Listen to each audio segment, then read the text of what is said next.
Hello everyone, this is doctor Vidyabhushan. आज हम बात करेंगे उन डेली हैबिट्स के बारे में जो आपके आपके बच्चे के दांतों के अलाइनमेंट को ख़राब कर सकती है।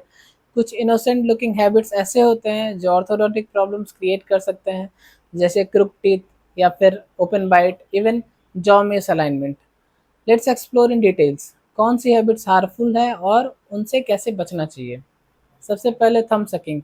ये सबसे कॉमन और सबसे ज़्यादा डैमेजिंग हैबिट है, स्पेशली छोटे बच्चों में। अगर बच्चा 4-5 साल के बाद भी अगर थंब सकिंग हैबिट कंटिन्यू कर रहा है तो अपर फ्रंट टीथ जो है, वो ऊपर वाला जो दांत है वो बाहर निकल जाएगा। इससे बहुत सारी प्रॉब्लम्स हो सकती है। ओपन बाइट डेवलप हो सकता है। फिर जो आपका पैलेट है अपर जॉ का, उसका शेप भी नैरो हो सकता है। ये सारी प्रॉब्लम्स इससे आ सकती है। हो सकता है स्पीच और स्वेलोइंग, ये सारी चीज़ें भी बहुत सारी जो प्रॉब्लम आ सकती हैं। फिर अभी क्या है कि इसके सॉल्यूशन के बारे में हम लोग बात करेंगे। पेरेंट्स को क्या है कि धीरे धीरे बच्चों को वीन कराना चाहिए। बच्चों को सॉलिड फूड खाने की आदत डालनी चाहिए। पॉजिटिव रीइंफोर्समेंट, डिस्ट्रैक्शन टेक्निक्स या फिर ऑर्थोडोंटिक हैबिट ब्रेकर, ये सारा चीज़ यूज़ किया जा सकता है। फिर क्या है कि माउथ ब्रीदिंग हैबिट। अगर मान लीजिए कि कोई रेगुलरली जो है नाक के बजाय मुंह से सांस लेता है कोई बच्चा, तो ये भी ऑर्थोडोंटिक प्रॉब्लम का एक कारण बन सकता है। माउथ ब्रीदिंग से क्या होता है कि जैसे इससे बहुत सारी बातें हैं, जैसे लॉन्ग फेस सिंड्रोम डेवलप हो सकता है। जो आपका अपर जॉ है वो नैरो हो सकता है। फिर क्या है कि क्रुक टीथ या फिर इम्प्रॉपर बाइट भी इससे डेवलप हो सकता है। अगर आप मुंह से सांस ले रहे हैं तो चूंकि ज़्यादातर समय आपका मुंह खुला रहता है, जिसकी वजह से क्या होता है कि ऊपर वाला दांत भी बाहर की ओर आ सकता है। फिर ड्राई माउथ और फिर पुअर ओरल हाइजीन भी हो सकती है इससे। फिर इसका सॉल्यूशन क्या है? इसके पीछे क्या है ना कि हो सकता है नेज़ल ब्लॉकेज है या फिर एडेनोइड्स का इशू भी हो सकता है। तो आपको ईएनटी स्पेशलिस्ट और ऑर्थोडोंटिस्ट दोनों से आपको एक बार कंसल्ट ज़रूर करना चाहिए। उससे पता चलेगा, फिर उसी हिसाब से उसका ट्रीटमेंट किया जाएगा। फिर क्या है कि टंग थ्रस्टिंग हैबिट।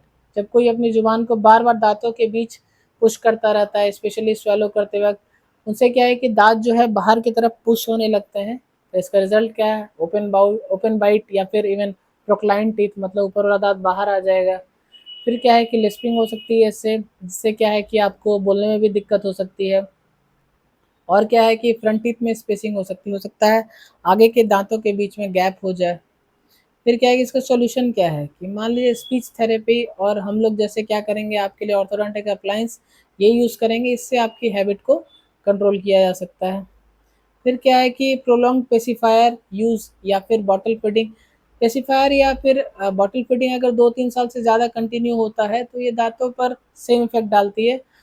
जैसे कि थंब सकिंग है, वो भी आपको हो सकता है ये ओपन बाइट कर दे, या फिर आपका जॉ जो है वो नैरो हो जाए, या फिर इम्प्रॉपर इरप्शन ऑफ टीथ हो, मतलब जो दांत जो है वो सही तरीके से नहीं आए, अपने गलत तरीके से या गलत जगह से दांत निकल जाए ऊपर और नीचे पोजीशन से। फिर इसका सॉल्यूशन क्या है कि ग्रेजुअली जो है आप लोग विड्रॉल और अल्टरनेटिव कंफर्ट मेथड्स बच्चे के लिए आप अडॉप्ट किए जा सकते हैं। फिर क्या है कि लिप बाइटिंग है या फिर नेल बाइटिंग है, ये कॉमन नर्वस मतलब हैबिट है जो कि मोस्टली टीन्स में दिखती है। लिप बाइटिंग से क्या होता है कि अपर या फिर लोअर दांत जो है वो प्रोट्रूड हो जाता है, मतलब बाहर की ओर आ जाता है। लिप पोस्चर और स्पीच स्पीच भी इससे इफेक्ट होता है। फिर एक और बात है, जैसे अगर आप नेल बाइटिंग कर रहे हैं तो उससे क्या है कि टीथ जो है वो चिप होके होने लगता है। हो सकता है थोड़ा बहुत वियर हो जाए, उससे प्रॉब्लम हो सकती है।